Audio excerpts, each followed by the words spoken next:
This is what it sounds like when you have a bull mastiff eating. I normally don't feed Romeo until 12 o'clock and 7 p.m.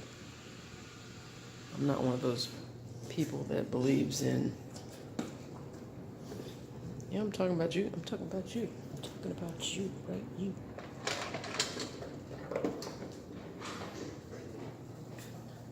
I'm not one of those.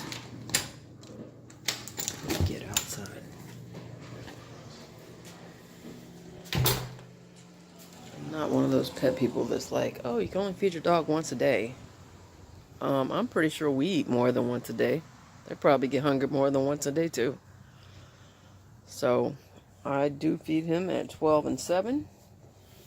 With my previous dogs, oh, good. Let me sit down. It's going to be another episode of Jen Against the Garage Door Talk. Right.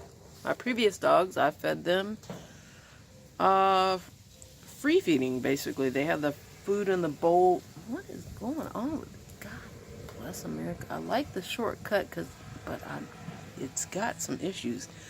I basically kept food in their bowl all day long. They could just eat it, and that kind of eliminated that factor of a dog feeling like, I might not eat again for a while, so I gotta gulp all this down. Because they knew if the bowl stayed full all the time, which is free feeding, they pretty much were just chill. They'd take a couple nibbles here, a couple nibbles there, at their leisure. And I would just keep filling the bowl. Apologize for all this right here, y'all, but like, if y'all been watching the last several videos I have put up, I've been up since 3 o'clock in the morning. Like every night I am waking up at 3 o'clock in the morning. I may make it to bed at 9, 10, 11, maybe 12. Usually 11 or 12. But I'm right back up at 3. I'm exhausted. So I apologize for the looks because, yeah. I'm looking like that horse that got put in the barn wet after being rode hard right now. I'm tired. I ain't gonna lie. So what do I want to make this video about? I'm trying to stick to topics. Let me think. I shall return.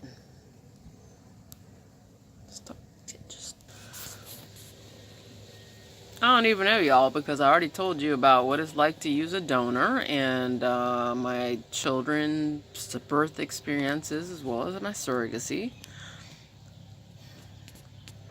I need another topic. Give me a second. Alright, so I'm going to talk to y'all. Oh, sorry. I've still got a killer headache and a neck ache from... So neck and headache. What is going... What? Just stop. Stay down. For the love of God. Alright, I'm going to talk to y'all about what it was like to be a female firefighter. And I will say this. I'm not bragging. I'm just stating facts. I was the first black female paramedic firefighter for the city of St. Petersburg, Florida. They just didn't have one before me. They had other black firefighters that were males. They had EMTs, but they didn't have a firefighter. So while I was in fire academy, they were telling me I was blue chip stock. God, freaking Florida and these bugs. Blue chip stock, you're a rare commodity. I really never felt that way. I didn't ask anybody to do any extra work for me. I was on A shift, and for those of you that don't know, we used to work 24 hours on and 48 hours off. And, yeah, I legitimately just did what I needed to do. I mean, it's a very paramilitary cycle. People think that firefighters just sit in the building and sleep all day long. Sorry, y'all. I don't mean to be scratching again like a dog, but the head is itching. We pretty much were not allowed to nap or take any kind of bed rest at all before 6 o'clock. So you had to stay busy, and your first option of the day was sitting at the... Bird just dive bombed. Okay, our first option of the day was roll call. You had to be there at 8 o'clock. So I almost got fired because of a captain named M.F. DeMonte. Yeah, you can guess what I used to use the MF for. He pretty much wanted me and a 19-year-old, I was about 25 years old then, he wanted another black young male who was 19 fired because we weren't making it to the table at exactly 0800 hours, because we use military time at the fire department. Well, can I just say that I was a mom. I had 2 kids to drop off at school, one at preschool daycare and the other one at school, and then hurry my butt back to St. Petersburg, which is over an hour away, because my husband at the time was also working at a, he was EMS, but he wasn't a fire department, he was at EMS. So, thankfully, the union stepped in and was like, no, bro. You hired her knowing where she lived. You hired her knowing she had to drop off 2 kids. You hired her knowing her husband was working at a fire department in another county an hour in the different direction. So that's what saved my job. But, I didn't hate EMS in the fire department, but I had already been an EMT for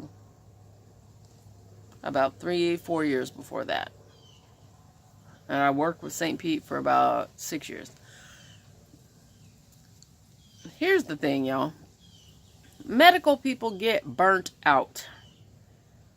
If they are giving you a hard time, please just don't curse them out. Don't be like all up in the face. I've been chased around my ambulance. I had been threatened to be shot. I have had people, because my partner blew the horn, I didn't even blow the damn air horn. And I mean, stuff goes on that you just don't know about. And at that particular fire department, I don't know how it is now, but I just want to tell y'all, we were paramilitary. We had to scrub and clean some brass grills that were in the garage, in the engine bay. We had to clean the trucks every single morning that we showed up. Not just clean them, not just wash them, but also put a chamois on there and dry everything off, even though the truck had just been cleaned 2 days before. I mean, there were days that we were scheduled for, oh, Lord have mercy, changing hose. The hose that is stacked up in the back of an engine. We had to show up at the mall, because that's the only big enough parking lot, pull all 1,000 feet of hose off, sorry about the spittle, and literally just put the hose back on, like refold it. I mean, junk was crazy. So there's a lot more that goes on in EMS than a lot of y'all know about. And I'm going to say, if you're a paramedic, I actually demoted myself after like 3 years because I got a needle stick by a guy that was HIV positive and Hep C positive. Thank you. I did not get either one of those diseases, but for a year I still had to keep testing. I still had to worry about giving something to my husband at the time. I still had to worry about maybe giving something to my children. There is a lot that goes on. It ain't just like you watch them. Can you? Sorry, it is love bug season. Go. God. Sorry, we got love bugs everywhere over here. Anyway, there is a lot that goes on and into taking up that kind of career. I got on the ambulance at 19. I tried to get on at 18, but they couldn't cover me on their insurance, so they didn't let me. I left there by the time I was in my late 20s because every time that bell went off and the printer, we used to get a printout when the call was coming in, and it was inkjet, there we go, inkjet printers. So it would go before it started, and like instantly you're twitching. You're like, damn it, we got a call. And then the bell would go off. I worked at a station where we had a 3-story drop down a pole, because they show that on TV like it's cool. That ain't no easy maneuver. I'm just going to tell y'all. I said it in another video. Yeah. There is a lot that goes into that. Y'all have to think about the fact that your EMS workers generally work 24 hours on duty. And maybe have 48 hours off, which sounds great. But think how many hours that is in a week. Because we were working over 100 hours in one week and then less than the other week. Anyway, you got a danger of breaking your ankles going down the darn pole. I'm not joking. I mean, it's happened. Because they expect you to literally be up as soon as that bell goes off, and in the truck and down the road and at the scene of whatever your call is for your area within 6 minutes where I worked. And it just did not happen. And let me tell y'all, there wasn't no GPS back then, and there wasn't none of that electronic raising ambulance stretcher that I've been on lately. Because Stryker didn't have that when I was there. Stryker is the yellow and black stretcher that can hold up to 500 pounds. Probably more now, but there was no electronic stuff. You just had to use your back, use your legs, use your arms. That's it. There was no GPS at all. You had to look up a map and a grid, and the dispatcher gave it to you, but that don't mean you know how fast you can get there, and you only had 6 minutes. Took over 6 minutes, you got in trouble. You got fired. You got rolled up. Stuff is so different now. It really is. I'm not going to say it's bad. I'm not going to say it's good, but I'm just going to tell y'all how it was when I was in the day. Yeah, so the union prevented them from firing me because I live over an hour in morning traffic away from any and all stations they stationed me at, and God forbid I was in North St. Pete, because that meant even more time on the road. And that's where MF Damani was. He was on a mission to get me fired.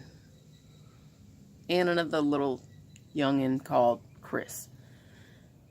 Which I don't like that name anymore because that's baby boy's dad, but whatever. I barely passed. And mind you, there were only 9 females on the road out of 381 firefighters at that time. And I was the only black female firefighter at the time. I barely, because when your first year is going on, you move stations like every 2 months. I barely got hired.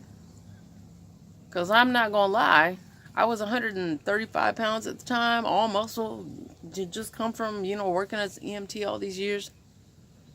I could barely drag that dummy, and there's like 5 different stations you had to go through on your test, your agility test, to get hired.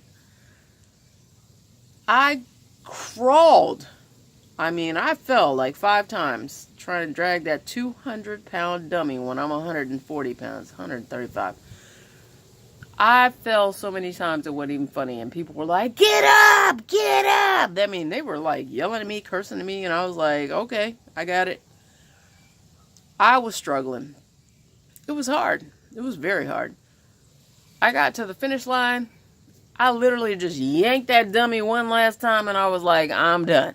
And I fell down. But always having another firefighter's back. I looked at little Chris's shoes, And he's like, get up, are you okay? Because, I mean, I literally collapsed. I was face down on the damn ground. I'm not going to lie. I ain't got no shame. It was a hard-fought battle. And he's like, are you okay? Get up, come on, get up. Because we went to fire academy together. And he didn't have a car, so he was another one the union tried to fire. I also had to fight for my pension 6 years later, but I did end up getting that. That's how I made it to Portugal in 2012. But, yeah, I looked at his shoes. He had on some white Nikes or some crazy expensive shoes. You know, young fellas, y'all like to buy some crazy stuff. And I was like, you got ants on your shoes. And I literally felt like I was going to die right there. Like, this is my last breath, but I'm going to tell you, I'm still going to help somebody else out. You got ants on your shoes. And he's like, what? Ants! Move! I mean, I didn't care that I was laying face down on the damn ants, but I was trying to get him out of the ants. So they gave me some hydration, gave me some oxygen, and I got the job. And I worked there for almost 6 years. But I can truly tell you, I spent many a Christmas, many a Thanksgiving, many an Easter, because you spend 24 hours, so you're gone. You miss the whole holiday. And especially when your husband's doing a paramedic job too, 24 hours. You got one day with your husband, one day at work, one day with your kids, and then back around the routine. It's not the baddest thing, because you only see each other every third day, but it was rough. And that is my story of what it was like to be a paramedic firefighter in the state of Florida. Looks like it wants to rain out here, y'all, so I got to get back in the house. So don't forget to like, subscribe, hit that notification button for you know when the next for you know. Wow, Jen. So you know when the next episode of Jen Crazy is happening. And I will see you guys in the next video. Bye.